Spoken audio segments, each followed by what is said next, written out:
Bonjour, nous reprenons donc le programme prévu de ces conférences, interventions et de leurs discussions sur le même thème, le thème des inégalités liées au changement climatique, de ce qu'on appelle la justice climatique. La justice et les injustices climatiques. S'il y a une justice climatique, il doit y avoir des injustices quelque part. Et donc nous persistons à entreprendre, notamment aujourd'hui, donc une approche philosophique de cette problématique et de cette thématique, même si après la dernière intervention de notre collègue économiste Tancrède Voiturier, nous avions été un peu, notamment Michel Bourbon, c'est pourquoi je lui ai proposé de se refaire aujourd'hui en intervenant comme répondant, nous avons été un peu, bouleversés par rapport à nos convictions que la philosophie avait quelque chose à dire sur ces questions, ce qui n'était pas évident à entendre les observations sur ce point de notre invité. Mais il faudra peut-être à un certain moment, d'ailleurs, se réserver, pas forcément aujourd'hui, mais un quart d'heure de peut-être même un tout petit peu plus d'échanges sur le problème disciplinaire que suscite à l'égard de nos approches comme philosophes cette problématique, ce champ d'interrogation.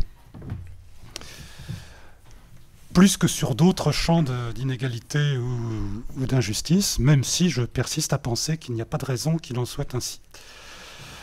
Donc nous accueillons aujourd'hui, je remercie d'être venu à notre invitation, Pierre-Yves Néron, qui est maître des conférences en éthique économique et sociale à l'Université catholique de Lille. Pierre-Yves Néron est un chercheur québécois qui a accompli une partie de sa formation, au moins une partie de sa formation, je ne sais pas, à l'Université de Montréal, et plus spécialement un des lieux les plus, on peut dire, les plus formateurs et les plus producteurs de recherche de haut niveau sur ces questions d'éthique et de philosophie politique, qui est le CREUM, le Centre de recherche et d'études en éthique, le Centre de recherche en éthique de l'Université de Montréal, dont nous avons accueilli à plusieurs reprises ici notamment son ancien directeur et son fondateur, c'est-à-dire mon collègue et ami Daniel Weinstock. Voilà, l'intervention de Pierre-Yves Néron s'intitule « Enjeux éthiques de la justice climatique » et il a tout le temps dont il a besoin pour traiter cette question avant de s'exposer à la discussion franche et sincère de Michel Bourbon, qui ne manquera pas de lui présenter toutes les observations qu'il concevra. Voilà, je vous en prie et merci encore. Bonsoir à tous. Donc, merci Alain. Donc, et merci à vous. En fait, ça me fait plaisir ça me fait toujours plaisir en fait de me joindre à l'équipe du centre dirigé par Alain. Et donc, malgré les remarques sceptiques d'Alain sur la pertinence de la philosophie, donc de certains économistes sur la pertinence de la philosophie concernant ces débats, donc j'espère essayer de faire une contribution intéressante avec vous ce soir. Donc, mon objectif, d'une certaine manière, il est assez, donc à la fois assez simple et assez ambitieux. Donc, c'est de questionner d'une certaine manière la façon dont se construit dont se construit actuellement la cartographie des théories les plus récentes de la justice climatique. Donc, je vais essayer d'examiner quelques-unes des propositions les plus récentes dans le débat, ce qui va me permettre d'exposer certains traits caractérisant l'évolution de la littérature sur ce qu'on appelle la justice climatique, et donc ainsi que certains de ces aspects les plus problématiques. Donc, je me donne en partie comme mission d'exposer un certain nombre, donc sans adopter une posture purement critique ou négative, je vais essayer d'exposer un certain nombre, de mettre en lumière un certain nombre d'insatisfaction, je pourrais dire, à l'égard de la façon dont se développe ce champ d'investigation de la justice climatique, des insatisfactions qui ressemblent quelque peu à certaines des insatisfactions formulées notamment par des auteurs dans le domaine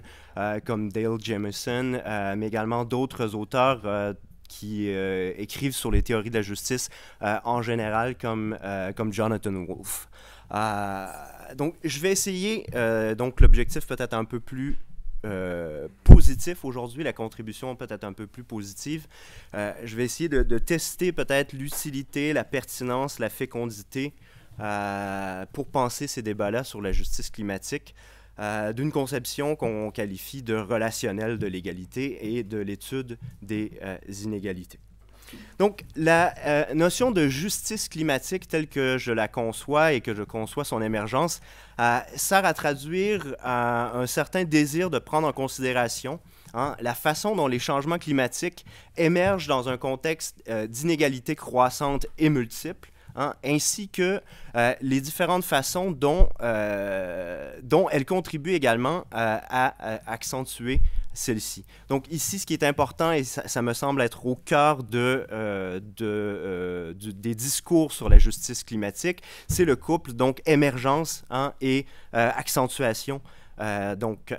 Les problèmes de justice climatique, les problèmes de changement climatique émergent dans un contexte fortement inégalitaire, mais risquent également d'accentuer les inégalités. Donc, dans cette optique, le discours sur la justice climatique et ce couple émergence et accentuation permet d'affirmer assez fortement que les changements climatiques et les tentatives d'y remédier représentent des enjeux donc, de justice distributive, d'affirmer que les changements climatiques sont étroitement liés à une myriade d'inégalités qui sont écologiques et environnementales, mais qui sont aussi économiques, politiques, démographiques, spatiales même, pourrait-on dire, et également même et de nature parfois épistémique.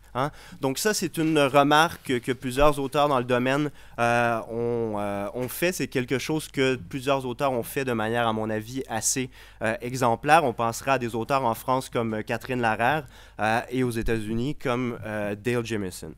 Donc c'est dans ce contexte, cette situation à la fois d'émergence et accentuation que doivent être pensées les tentatives et stratégies de prévention, atténuation et adaptation au changement climatique.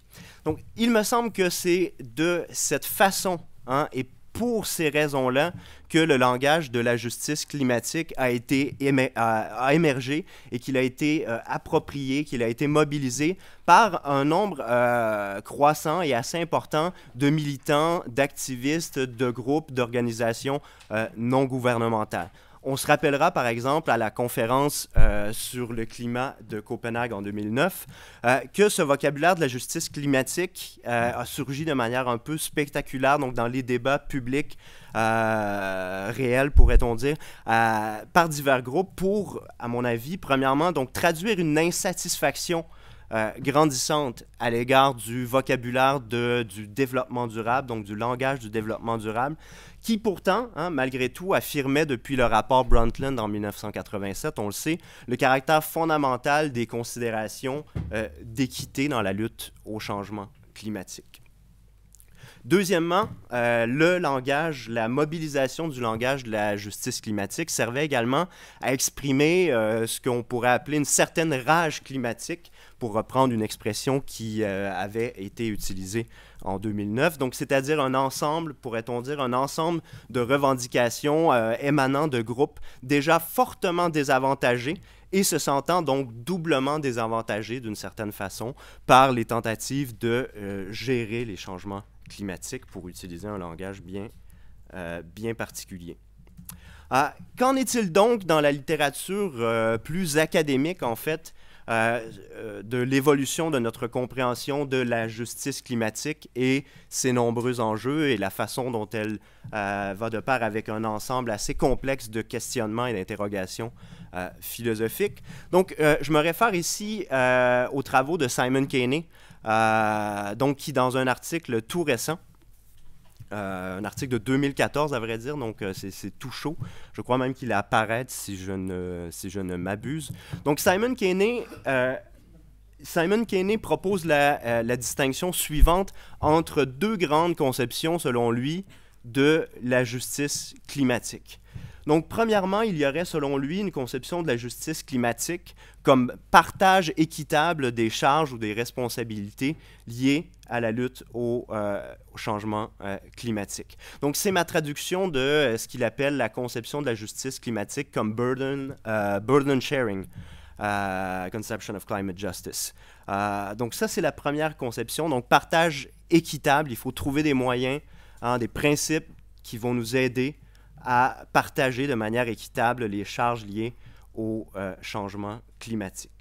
Donc ceci étant dit, il est important de garder en tête que selon Keynes, a une conception bien particulière, une conception assez spécifique de ce que c'est que la justice comme partage équitable des charges ou des responsabilités. Donc, tout d'abord, cela peut sembler peut-être un peu banal, mais il vaut la peine de le noter. Selon Keynes, donc Keynes défend la thèse selon Keynes, la portée de la justice est globale. Donc, comme je l'ai soutenu, comme je l'ai tout juste mentionné, ça peut sembler banal, mais ça vaut néanmoins la peine de le mentionner ici. Donc, Keynes fait partie de cet ensemble d'auteurs, toujours peut-être un peu toujours plus grand, d'auteurs qui soutiennent la thèse selon laquelle la portée de la justice distributive n'est pas simplement nationale, mais qu'elle est globale. Donc ça, c'est la première caractéristique de sa conception spécifique de la justice comme partage des charges et des responsabilités. Deuxièmement, cela n'est pas négligeable. Il me semble qu'il faut également noter son engagement envers ce qu'on appelle maintenant dans la littérature le Locke egalitarianism, ou l'égalitarisme face à la chance, ou ce qu'on qualifie parfois d'égalitarisme de la fortune. Bon, pour être honnête, je ne sais pas quelle est la traduction idéale, donc peut-être même que vous pourrez me renseigner à ce propos. Donc, l'égalitarisme de la chance, selon laquelle il est injuste que des individus souffrent en raison ou soient pénalisés en raison de facteurs qui sont hors de leur contrôle, qui relèvent des circonstances et non pas de leur propre choix, de leur propre décision individuelle. Donc, Keynes s'en servira éventuellement pour défendre ou pour fonder des revendications de justice des groupes impactés négativement par les changements climatiques, étant donné, par exemple, que personne ne mérite d'être né dans une zone à haut risque. Donc, personne ne mérite d'être puni, pénalisé, de s'en sortir moins bien loti, par exemple, pour des simples raisons de situation géographique. Il s'agit d'un facteur purement arbitraire. Cela dit, à cette première façon de penser la justice climatique comme partage équitable des charges ou des responsabilités, il faut ajouter une deuxième conception, selon Keynes, qui est la justice climatique comme limitation ou prévention des torts ou des nuisances. Donc, c'est la traduction que j'ai trouvée pour la conception de Climate Justice as Harm Avoidance. Donc, l'idée selon laquelle nous avons une obligation de justice de limiter ou de prévenir les torts liés au changement climatique. Donc, dans cette optique, c'est ce qu'exige la justice climatique. La justice climatique exige une réduction des torts que nous causons aux autres individus ou groupes via les perturbations au changement climatique. Il est à noter, et cela est important, que cette distinction-là entre les deux grandes conceptions de la justice climatique, elle n'est pas équivalente à celle entre des conceptions que l'on peut qualifier de rétrospectives versus des conceptions prospectives de la justice climatique. Donc, une conception qui se concentrerait, par exemple, de manière rétrospective sur l'espèce de récit causal que l'on peut faire expliquant l'émergence du phénomène, expliquant l'émergence des problèmes et des problèmes liés au changement climatique, versus une conception plus prospective des responsabilités qui se concentrerait sur ce qui doit être fait dans le futur pour gérer adéquatement ces problèmes. Donc, la distinction opérée par Keynes n'est pas ici équivalente. Il est par exemple tout à fait possible, dans l'optique de Keynes, de se concentrer sur le partage équitable des charges en adoptant l'une ou l'autre des conceptions rétrospectives ou prospectives.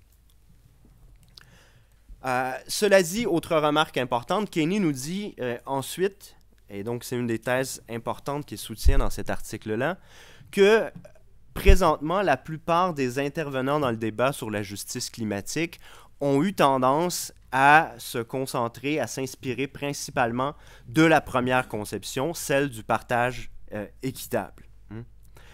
Cela s'expliquerait, selon lui, par le fait qu'il semble assez aisé, en s'inspirant d'une telle approche, de mobiliser, de justifier des principes d'attribution ou de distribution des responsabilités qui sont assez clairs et évidents. Par exemple, on pourra mobiliser dans cette optique-là un principe de causalité, selon lesquels les responsabilités doivent être distribuées en fonction de l'implication causale des différents agents, qu'il s'agisse d'agents individuels, des gouvernements, des entreprises, etc., etc. Dans cette optique-là, on pensera évidemment aux travaux sur la justice globale de Thomas Pogge, par exemple. Donc ça, c'est le premier principe. Un autre principe qui est régulièrement évoqué dans la littérature et dans l'optique du partage équitable des responsabilités, c'est ce qu'on qualifie de principe des capacités, selon lequel donc les responsabilités doivent, cette fois-ci, être distribuées en fonction non pas de l'implication causale des agents, mais en fonction simplement des capacités des agents à agir, à remédier à la situation. Donc, on va évaluer, on va se concentrer ici sur les capacités, par exemple, financières, organisationnelles ou logistiques des agents à participer à la tentative collective de solutionner un certain nombre de problèmes liés au changement climatique. Donc, ces deux principes qui sont, et vous l'aurez peut-être entrevu, qui sont mobilisables selon Keynes dans la perspective qui est celle du partage des charges et des responsabilités, fournissent d'ailleurs grosso modo les fondements du fameux modèle des responsabilités communes mais différenciées, qui était au cœur de la Convention cadre des Nations Unies sur les changements climatiques. Donc, selon laquelle les États avaient des responsabilités communes mais différenciées en fonction de la contribution historique, donc l'implication causale, pourrait-on dire, pour utiliser le langage de Keynes, et différenciées également en fonction des capacités de payer des États.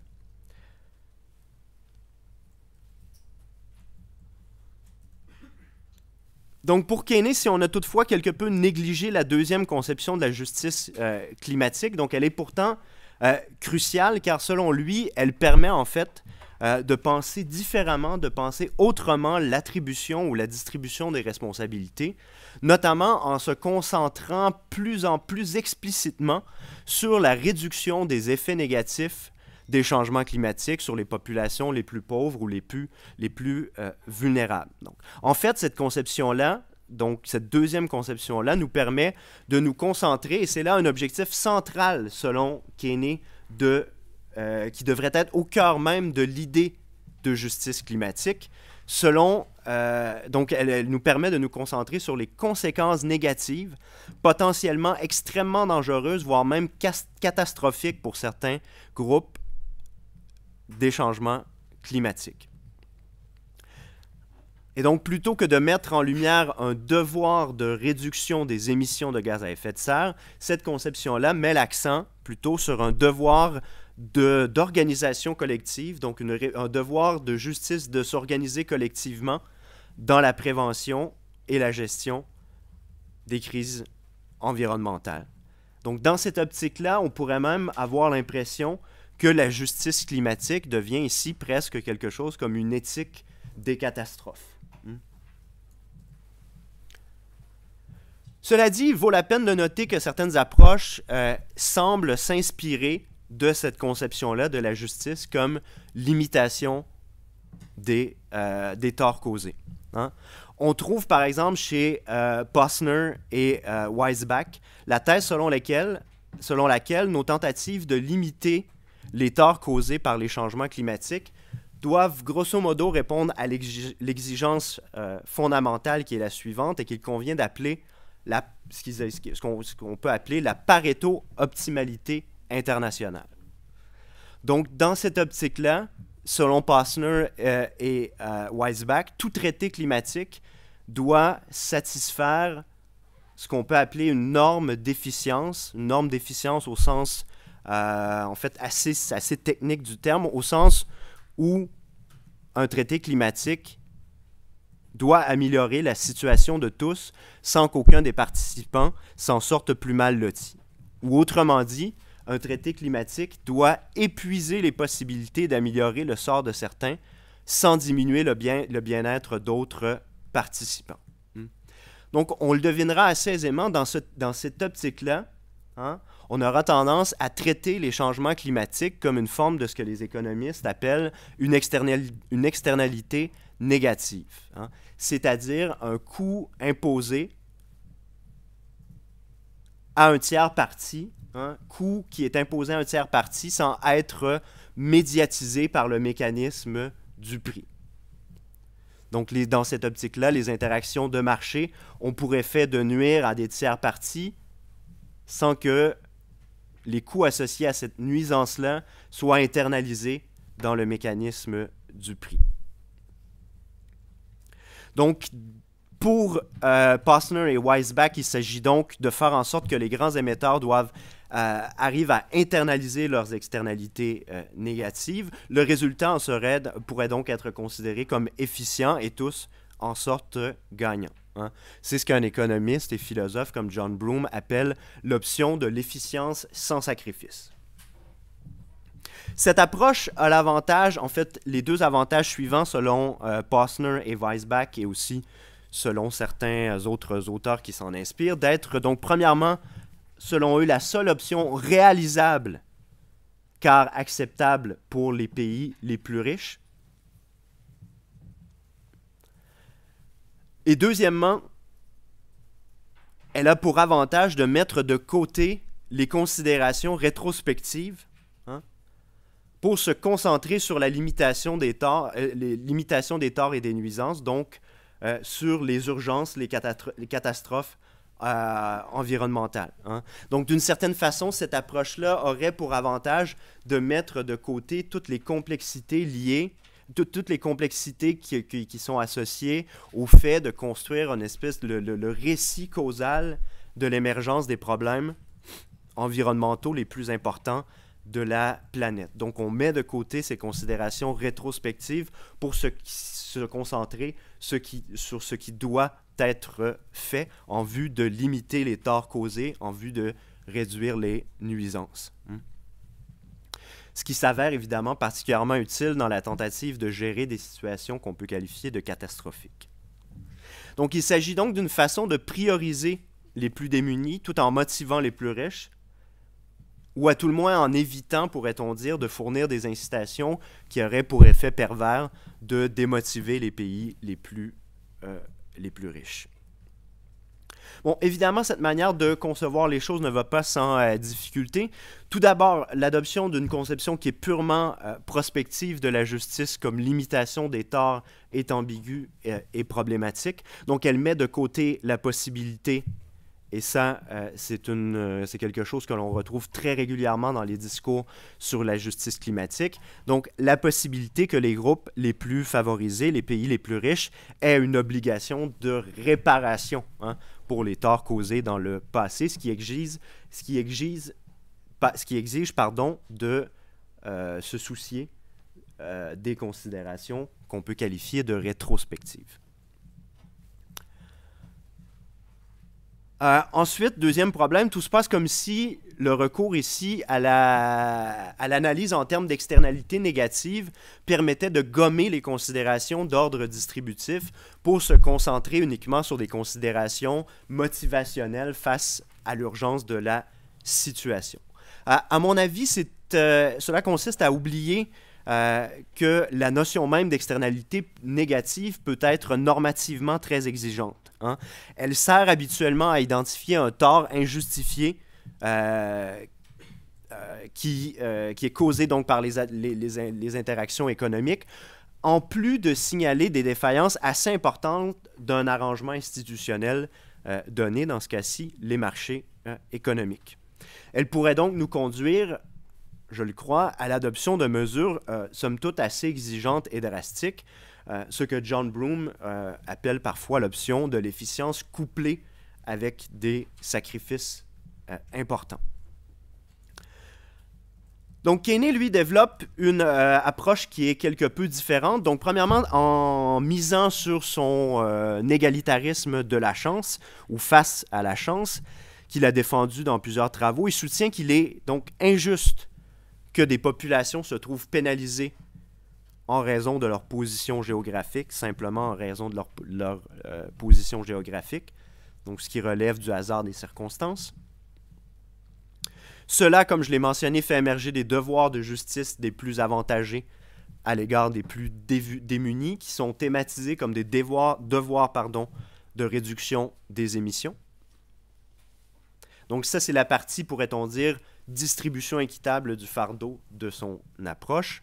Donc dans ses travaux récents, il se concentre sur l'autre option. Il nous dit qu'une théorie de la justice climatique doit également prendre très au sérieux ou même se baser, selon lui, sur l'idée selon laquelle les changements climatiques représentent une menace très sérieuse pour les populations défavorisées. Et donc, animé d'un tel sens de l'urgence, Keynes nous dira ou soutiendra que nous avons une obligation donc, de prévenir les torts causés aux populations vulnérables face au changement climatique, et notamment une obligation de s'organiser collectivement afin de réduire ces torts causés.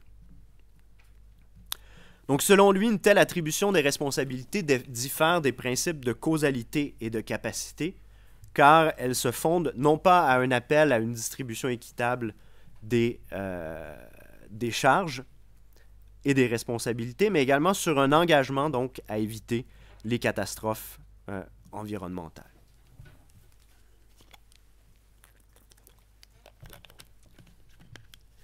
Donc, ceci étant dit, avec ses remarques sur l'approche de Keynes, ses plus récents travaux, les plus récents développements dans sa façon de penser les choses, donc avec ces remarques en tête, il me semble qu'il vaut ici la peine de prendre un peu de recul, et ça m'apparaît particulièrement important du point de vue de la justice climatique, pour essayer de donc prendre un peu de recul, pour essayer de jeter un peu de lumière sur un thème commun, à mon avis, qui se profile un peu en arrière-fond de ces tentatives de donner un sens à la priorisation de la limitation des torts ou de la réduction des méfaits associés au changement climatique.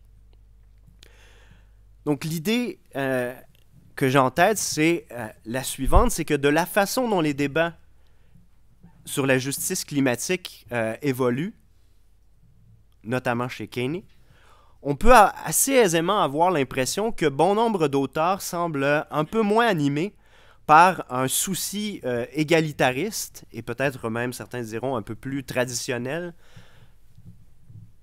Donc un désir de se concentrer, de focalisation sur les inégalités et de condamnation de celles-ci, que par ce que l'on désigne maintenant comme des formes de suffisantisme ou de prioritarisme.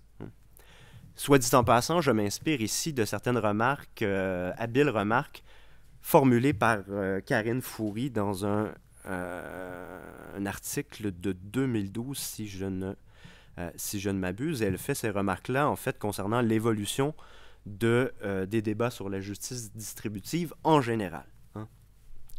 Mais donc, dans cette optique-là, ce qui serait alors exigé par la justice climatique, pourrait-on dire, ce n'est pas tant de se soucier ou de combattre ou de condamner ou de critiquer les inégalités que de faire en sorte que, par exemple, chacun ait suffisamment de ressources, hein, c'est la posture suffisantiste, ou de prioriser l'amélioration du sort des plus défavorisés, hein, c'est la posture, cette fois-ci, prioritariste. Donc, on assisterait donc à un mouvement, un développement assez intéressant et assez intriguant dans le développement de la littérature sur la justice climatique. Hein? Donc, un mouvement vers ce type de posture prioritariste ou suffisantiste. Bon, bien sûr, il y a peut-être de bonnes raisons à cela. Cela peut en partie se comprendre. Il est peut-être crucial de donner un sens à l'urgence de certaines situations, de prendre au sérieux les torts importants qui sont causés par les changements climatiques. Donc, d'où l'attrait de la stratégie de la priorisation et d'une distribution conséquente des responsabilités,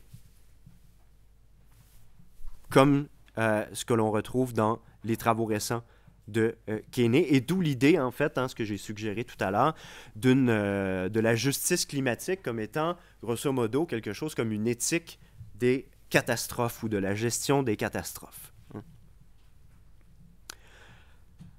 Mais cela, d'une certaine manière, consiste à se priver de ce qu'on pourrait qualifier l'impulsion de départ, d'une certaine façon, des discours sur la justice climatique, c'est-à-dire l'idée selon laquelle les inégalités sont aggravées par les dégradations environnementales et que les inégalités dans lesquelles celles-ci émergent rendent encore plus difficile le traitement des questions climatiques.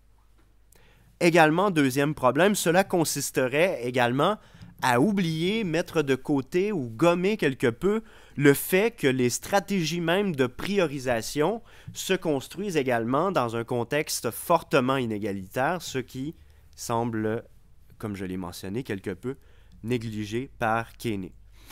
Donc, il y aurait donc un tournant intéressant, à la fois intéressant et problématique, et c'est l'une des idées que je tiens à suggérer, à soumettre ici, dans les théories de la justice climatique. Donc, d'abord animé par un souci proprement égalitariste, si j'ose parler ainsi. Hein? Donc, une tentative de jeter un regard critique sur les inégalités environnementales et leur caractère multifacette. Ces théories se caractériseraient désormais par l'adoption d'une posture beaucoup plus prioritariste. Si nous supposons et si nous acceptons l'idée selon laquelle ce tournant peut être ambigu ou problématique, la question qui se pose, c'est la suivante. Donc, de quelle option disposons-nous ici? À mon avis, il vaut peut-être la peine, et ça c'est donc peut-être l'une des autres grandes suggestions que je veux, grandes idées que je veux proposer ici, il vaudrait peut-être la peine d'essayer de penser différents débats sur la justice climatique en puisant dans ce qu'on appelle l'égalitarisme relationnel ou l'étude relationnelle des inégalités. Dans cette optique-là, on pourrait mobiliser, donc, et c'est ce que je suggère ici, certaines thèses défendues par Elizabeth Anderson dans ses travaux récents, notamment depuis un article assez célèbre de 1999. Donc, on se souviendra que dans son article de 1999, Anderson, après des années et des années de débats sur la question equality of what, hein? Donc, il y avait toutes sortes de débats entre Sen et Dworkin à l'époque sur la question equality of what, se disait, il est peut-être, le moment est peut-être venu de poser la question suivante, what is the point of equality? Donc, une question légèrement différente selon elle. Donc, selon elle, la littérature récente, et c'est un problème selon elle, la littérature récente, notamment celle sur le luck egalitarianism, l'égalitarisme de la chance, donne l'impression que l'objectif principal de l'égalitarisme, c'est de procéder à une condamnation des répartitions de richesses qui sont influencées par des facteurs arbitraires, car donc relevant du hasard, comme les origines sociales ou ethniques, mais aussi les talents naturels, la géographie ou même la nationalité. Hein. Donc, thèse classique qui a été défendue notamment par Charles Bates et Thomas Pogge dans plusieurs travaux. Donc, ce faisant, selon Anderson, donc, elle ne nie pas la portée, la pertinence de cette idée, mais ce faisant, selon Anderson, les égalitaristes en sont venus, les égalitaristes contemporains en sont venus à négliger quelque peu un objectif un peu plus traditionnel qui consiste en fait à lutter contre les hiérarchies sociales ou de manière un peu plus positive à promouvoir ou à essayer de construire des relations sociales égales. Donc d'imaginer les conditions de possibilité de relations sociales entre individus. Donc pour Anderson, mais également pour des auteurs comme Jonathan Wolfe que j'ai mentionné tout à l'heure, mais également Pierre Rosanvallon, l'égalité n'est pas simplement une mesure de la distribution, et ça c'est l'une des thèses clés, n'est pas simplement une mesure de la distribution de certains biens, hein, elle est également elle en est une de la qualité de nos relations sociales entre individus et entre groupes. Donc, on le sait, les travaux ensuite de Anderson ont drôlement contribué à l'émergence assez récente d'un débat entre deux conceptions de l'égalitarisme, donc l'une distributive, que l'on associe souvent au Locke égalitarianisme, qui est plutôt, en fait, qui serait un peu la version dominante de l'égalité distributive, donc centrée sur la distribution équitable de certains biens ou ressources, première conception, et l'autre conception relationnelle centrée sur la défense de relations sociales égales, comme je l'ai tout juste mentionné. Hein. Donc, c'est le paradigme de l'égalité-distribution versus le paradigme de l'égalité-relation, pour reprendre les termes de Rosanvallon dans son ouvrage « La société des égaux ». Donc, les débats entre ces deux conceptions, soit dit en passant, de l'égalitarisme commencent à peine à émerger, en fait. Et il n'y a pas tout à fait de façon bien connue, clairement partagée, de les délimiter. Donc, je vais essayer de me risquer d'une certaine façon et essayer de suggérer... donc, je vais essayer de me risquer en suggérant que l'on peut associer l'égalitarisme relationnel aux 5 thèses ou idées générales suivantes.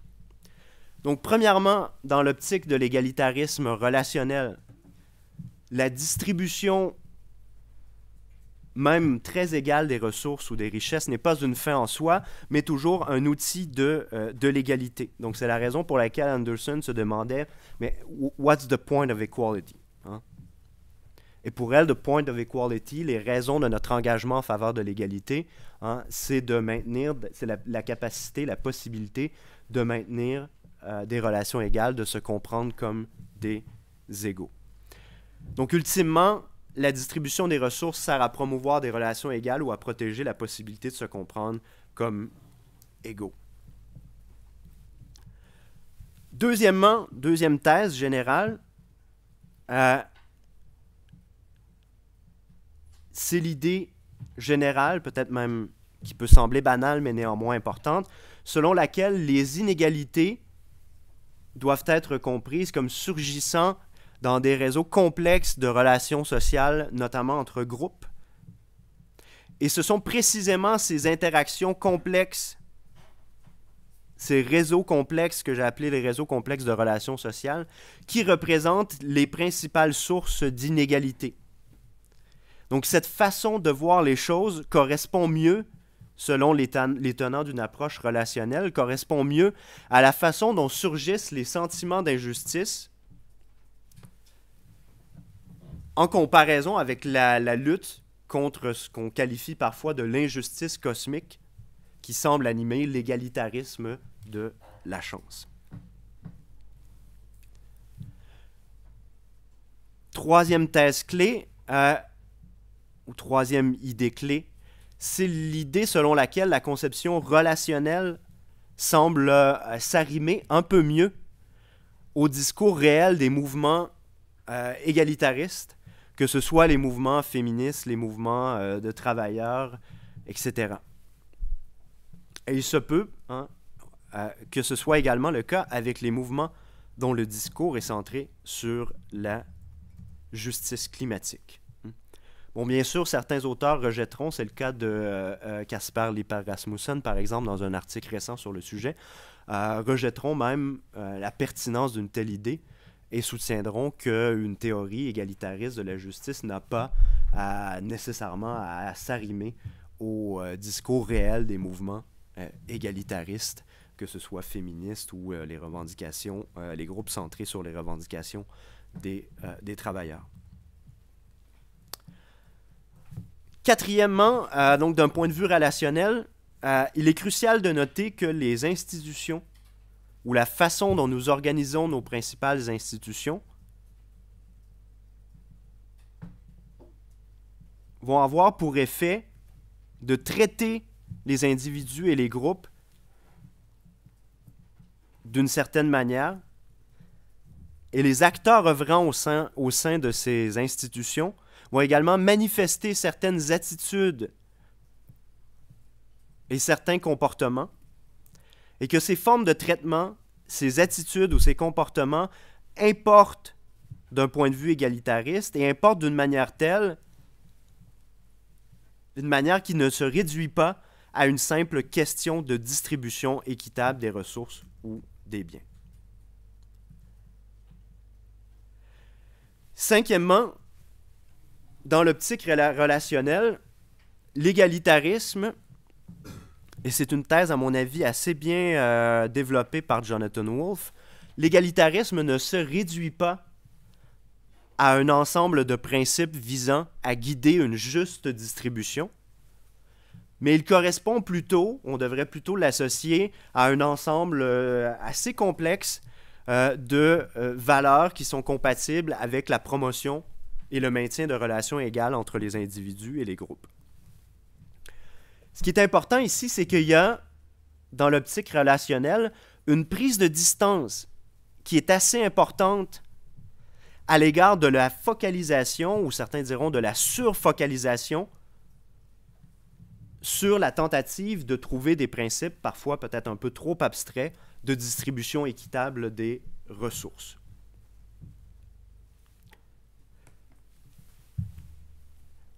Donc l'adoption, donc ça c'était les 5 idées, les 5 grandes thèses que j'ai essayé d'exposer pour essayer de peut-être un peu mieux comprendre la pertinence de l'approche relationnelle ou la conception relationnelle de l'égalité que l'on peut associer à Anderson, des gens comme Jonathan Wolff, comme je l'ai dit il y a quelques minutes de cela. Donc l'adoption d'une telle approche relationnelle a, me semble-t-il, certains avantages et peut s'avérer féconde dans notre tentative de penser ce qu'est la justice climatique. Ou à tout le moins, il se pourrait qu'on soit en mesure, en adoptant une telle approche, de repenser certains débats sur la justice climatique ou peut-être de renouveler quelque peu la littérature sur le sujet. Donc, premièrement, de manière plus générale, elle peut, me semble-t-il, nous donner des outils donc assez, peut-être un peu plus féconds pour penser les sentiments réels d'injustice et donc la façon dont ceux-ci surgissent dans des réseaux complexes d'interaction sociale, économique et politique. Donc, d'une certaine façon, l'idée ici est qu'une approche relationnelle de l'étude des inégalités nous fournirait un portrait qui est peut-être un peu plus empiriquement adéquat de la façon dont les inégalités sont vécues dans nos sociétés et la façon également dont des sentiments d'injustice surgissent et sont vécus par les citoyens et divers groupes.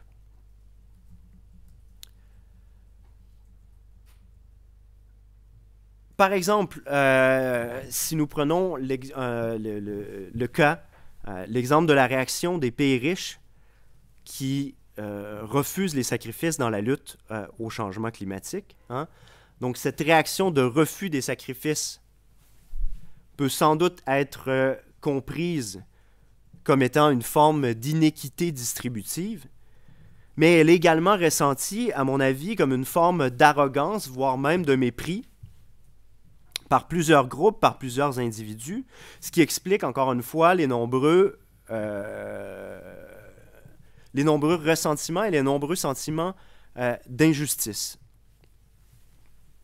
Or, encore une fois, ces expériences, la façon dont surgissent ces expériences, sont plutôt mises de côté ou gommées par l'approche de la Pareto-efficience internationale, mais aussi également par des approches comme celle de Keynes. De même, pensons au comportement d'individus fortunés qui se pavanent au volant d'un immense Hummer en pleine crise environnementale. Hein? Il me semble qu'on peut affirmer que ceux-ci ne font pas que prendre plus que leur juste part. Hein?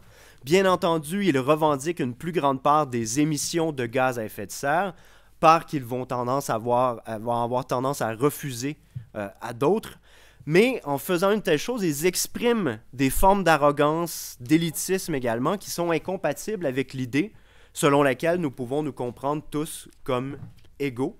Formes d'arrogance et d'élitisme qui ont également des effets délétères importants. Or, et c'est une idée importante, ces attitudes ou ces types de relations sociales ne sont, à mon avis, pas très bien thématisés par le paradigme dominant de l'égalité de distribution. Et ces attitudes, comportements, types de relations sociales ne sont pas très bien thématisés par les théories récentes de la justice climatique, comme celle de Simon Keynes, encore une fois.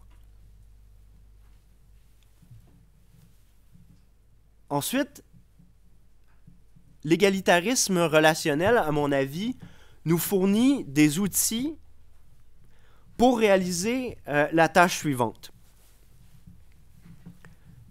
Je m'explique.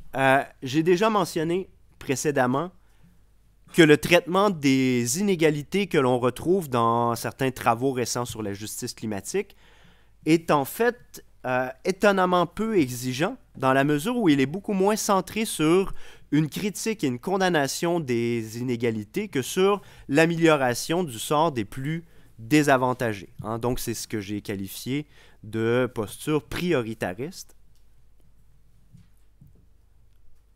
Or, l'une des façons de résister à cette tendance prioritariste, ou on pourrait imaginer également des formes de suffisantisme, c'est la suivante.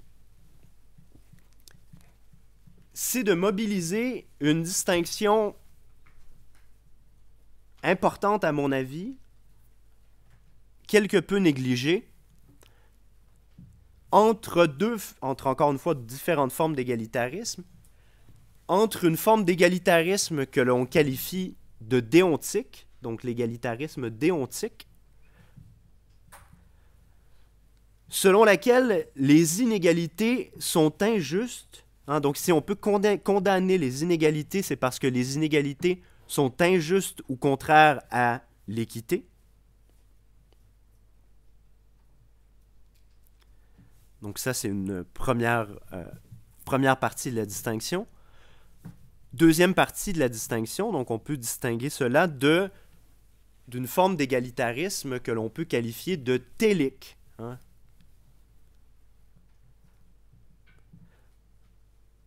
Égalitarisme télique selon lequel les inégalités, en fait, sont tout simplement mauvaises.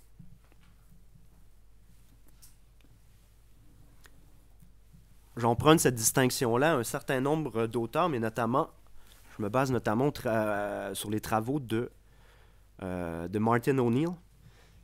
Et donc, ce qui est important, ce qui est intéressant ici, c'est que dans l'optique de l'égalitarisme télique, il est possible de condamner les inégalités, même si elles ne sont pas toujours injustes ou inéquitables.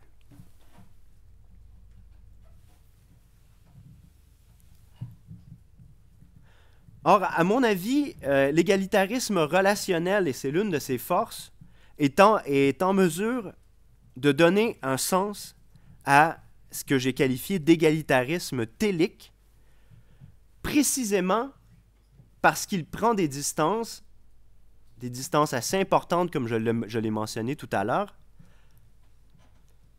par rapport à la focalisation ou la surfocalisation sur les questions de distribution équitable des biens ou des ressources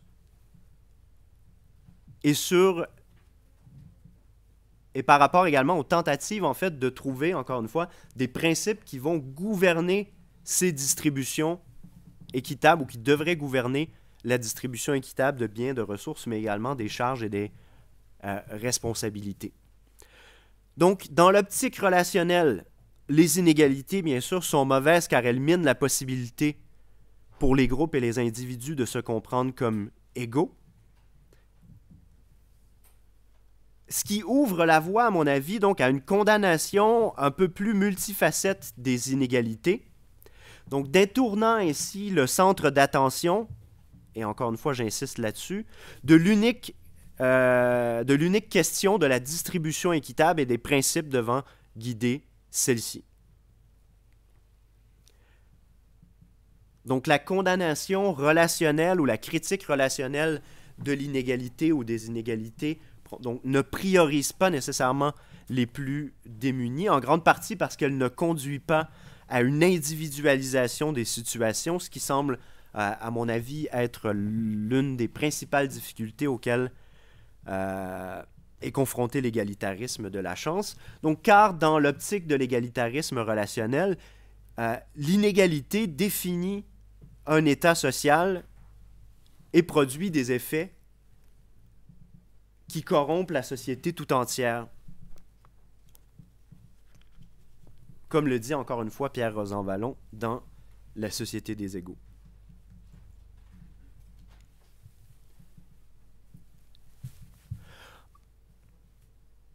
Ces remarques étant faites donc sur ces différentes formes d'égalitarisme et donc ayant distingué l'égalitarisme déontique de l'égalitarisme télique et ayant montré que l'égalitarisme relationnel est peut-être un peu mieux outillé pour donner un sens à ce que j'appelle l'égalitarisme télique,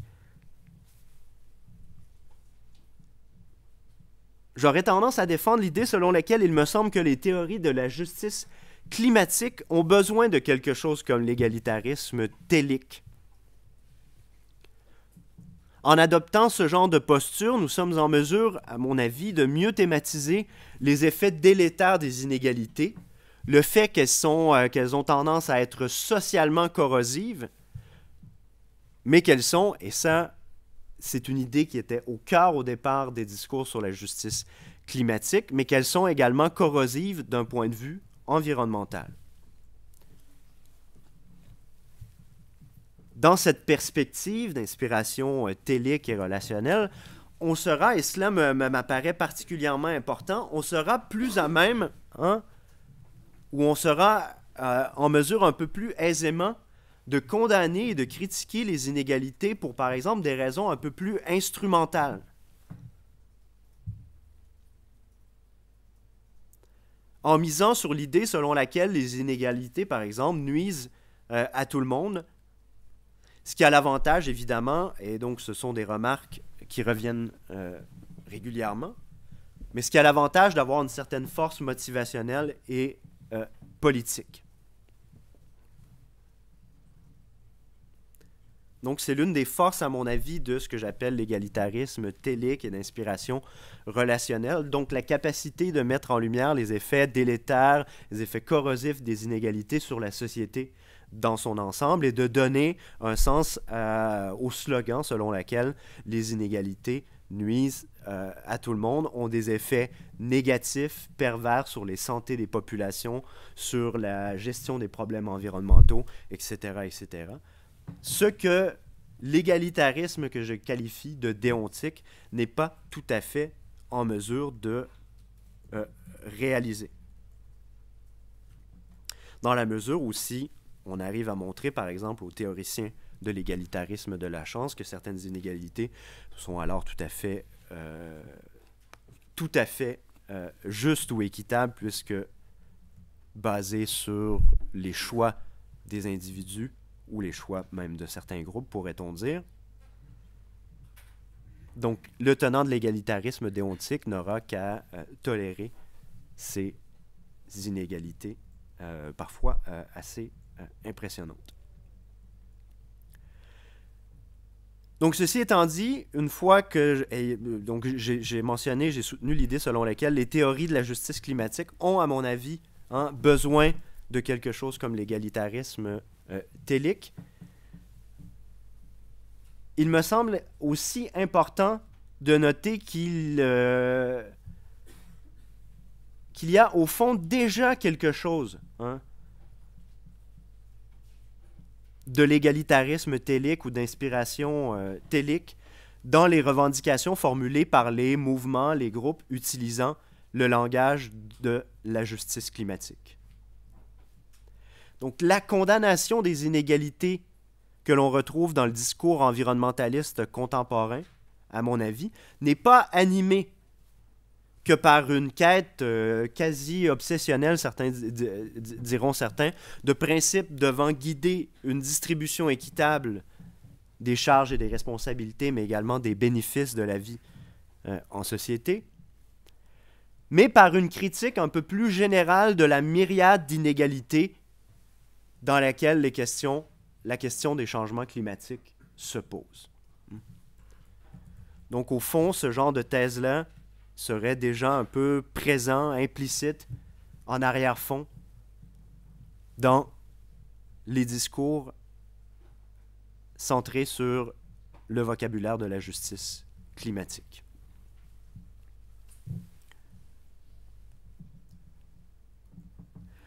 Donc, pour conclure, une fois ayant défendu ces idées, donc pour conclure, je reviens un peu sur les idées que j'ai défendues. Donc, j'espère avoir donné un peu de crédibilité aux thèses suivantes. Donc, premièrement, la cartographie actuelle des théories de la justice climatique me semble problématique ou incomplète. Une simple division entre une conception centrée sur le partage équitable des charges et une autre centrée sur la prévention des torts m'apparaît donc insatisfaisante, même si la distinction opérée par Keynes est somme toute assez utile. Donc cela me semble quelque peu insatisfaisant. On aura peut-être la chance d'ailleurs d'en parler dans quelques minutes lors de la période des questions. Peut-être avez-vous également certaines insatisfactions à formuler. Donc, deuxième thèse, il semble y avoir un glissement, comme je l'ai mentionné, à la fois intéressant et compréhensible, mais aussi problématique vers des postures peut-être un peu moins strictement égalitaristes que prioritaristes ou suffisantistes.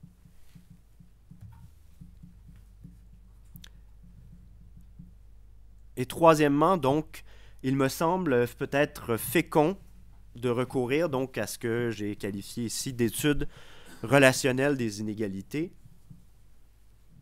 de s'inspirer d'une approche développée par des auteurs comme Anderson, comme Wolff et d'autres comme Martin O'Neill, par exemple, que j'ai déjà évoqué.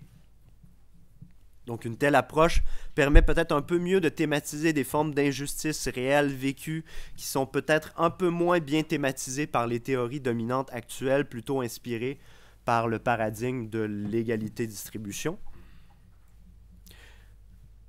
Et donc, la conception relationnelle permet peut-être un peu mieux de saisir les relations complexes, ambiguës entre les changements climatiques et les inégalités, telles qu'elles sont habituellement thématisées et telles qu'elles étaient thématisées, pourrait-on dire, lors de l'émergence, lors de la naissance des débats et des discours sur la justice climatique. Donc ça, c'était la troisième thèse générale auquel j'ai essayé de donner un peu de crédibilité au cours de cette présentation.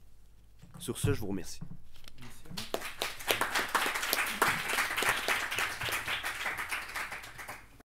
Merci à vous pour ce parcours dans des théorisations extrêmement complexes et argumentées, et pour la façon dont vous vous orientez vous-même. Je pense qu'on va avoir une discussion suffisamment ample. Juste deux remarques pour préciser mes convictions à votre écoute. D'abord, moi je suis très intéressé par la partie de la démarche qui concerne à tenter de prendre des distances par rapport au paradigme de l'égalitarisme, de l'égalité-distribution. D'abord, ça change. Ça peut ouvrir à d'autres formes de justice. Donc, tout ce qui peut aller dans ce sens et renouveler un paradigme est toujours bon à prendre. Juste, si on prend ces distances par rapport aux approches en termes de justice distributive des charges, des torts, etc., est-ce que les principes élaborés par les approches plus classiquement distributives, comme celle de Kani, perdent toute portée? C'est-à-dire, est-ce qu'on ajoute quelque chose à l'approche par les principes ou est-ce qu'on congédie l'approche par les principes? C'est au fond ma première question. Et pour la particulariser, par exemple, on l'évoquait avant de venir ici, mais j'ai beaucoup, pour un autre séminaire où je parle plus continuellement sur le même thème, j'ai beaucoup regardé, je crois avoir lu à peu près tous les papiers accessibles de Simon Kani, en tout cas ceux que Michel Bourbon m'a transmis, mais je pense qu'il n'en manque aucun. C'est pourquoi j'étais un peu inquiet tout à l'heure d'entendre évoquer un nouveau, mais non, c'est bien le dernier. Oui. Donc ça m'a rassuré.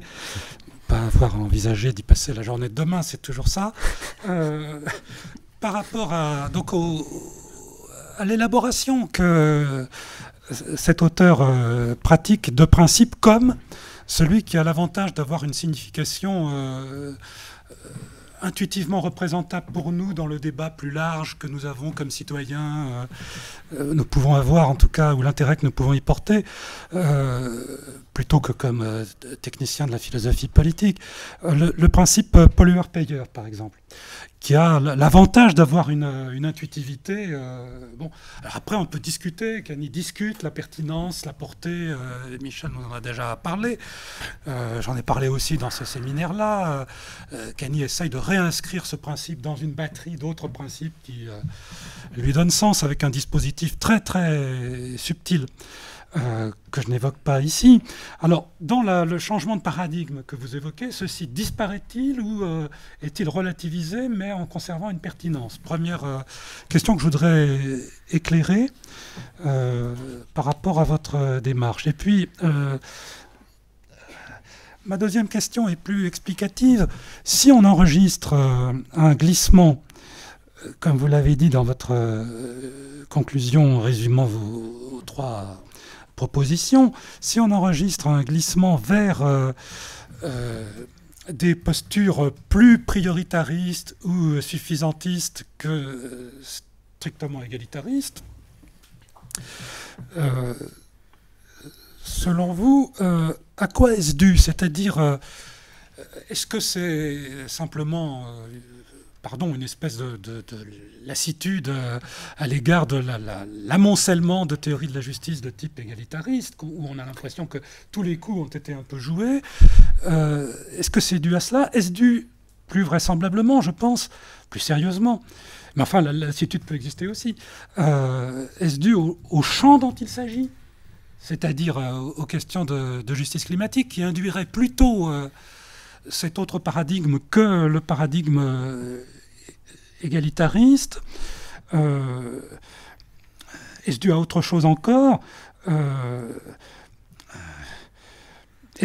Pour le dire autrement, est-ce que vous pourriez faire la même, suivre la même démarche pour d'autres sphères d'inégalité ou d'injustice avec le même type d'argumentation, ou est-ce plutôt spécifique à celui-là qu'aux injustices de genre, qu'aux injustices en termes de pauvreté absolue, comme celle qu'aborde Poggi, ou à d'autres encore? Donc est-ce que c'est induit par ce dont vous parlez, ou est-ce que c'est induit par des considérations plus générales sur les limites d'une approche égalitariste des questions d'injustice? Voilà, mes deux questions se recoupent, mais j'aurais beaucoup d'intérêt à considérer vos réponses dans la mesure, disons, où, pour le dire comme cela, enfin, nous sommes pour certains d'entre nous dans une période déflationniste forte à l'égard des approches par les principes, et donc nous voudrions savoir d'où procède, dans votre cas, soit du secteur d'inégalité dont il s'agit, soit d'autre chose, la proposition d'un modèle, d'un paradigme ou d'un modèle alternatif, ou partiellement alternatif. Compte tenu de ma première question, de savoir si on largue le contenu des principes ou si on les intègre avec des ajustements ou des compléments, voilà. Ah oui, merci. Donc, oui. Donc, pardon. Très, très bonne question. Donc, j'essaie de répondre aux deux. Peut-être en faisant part de quelques-unes de mes propres interrogations. Donc, la question de savoir si on ajoute quelque chose en adoptant une conception relationnelle ou si, au contraire, on congédie l'approche distributive. Donc, ça, je sais pas trop. Je continue de penser à une telle chose. Il y a différentes manières de concevoir les choses. Hein. Donc, la première manière, c'est de dire, je crois que c'est en partie ce qui est suggéré par les premiers travaux, notamment l'article de 99 de Anderson sur What's the Point of Equality, de dire qu'on peut établir une espèce de hiérarchie dans la mesure, entre les deux conceptions, dans la mesure où on pourrait dire dans l'optique de Anderson que si on se soucie des questions de répartition, de distribution des ressources dans nos sociétés, d'un point de vue égalitariste, c'est toujours ultimement pour promouvoir et réaliser ou assurer le maintien de relations sociales égales entre les individus et les groupes. Donc, dans cette optique-là, quelqu'un comme Anderson ou le tenant d'une approche relationnelle pourrait dire à celui d'une approche distributive de dire, bon, c'est intéressant, c'est important les questions de distribution, mais ultimement, ce qui importe, c'est la lutte contre les hiérarchies injustes et le maintien de relations sociales égales. Donc, première approche où on fait clairement une hiérarchie. Je ne sais pas si c'est la meilleure des solutions. Une autre approche, je ne sais pas, c'est d'avoir une conception un peu hybride où on se dit, bien sûr, les questions de distribution sont extrêmement importantes. Ce n'est pas adopter une conception relationnelle, ce n'est pas manifester un désir de mettre de côté entièrement ces questions-là ou essayer de montrer que les considérations de type un peu plus relationnel sont prioritaires, sont plus importants, plus fondamentaux. Donc l'idée étant de se soucier peut-être un peu des deux, d'adopter une approche peut-être un peu mixte ou un peu hybride. Hein. C'est peut-être le genre de choses que avait en tête Jonathan Wolff.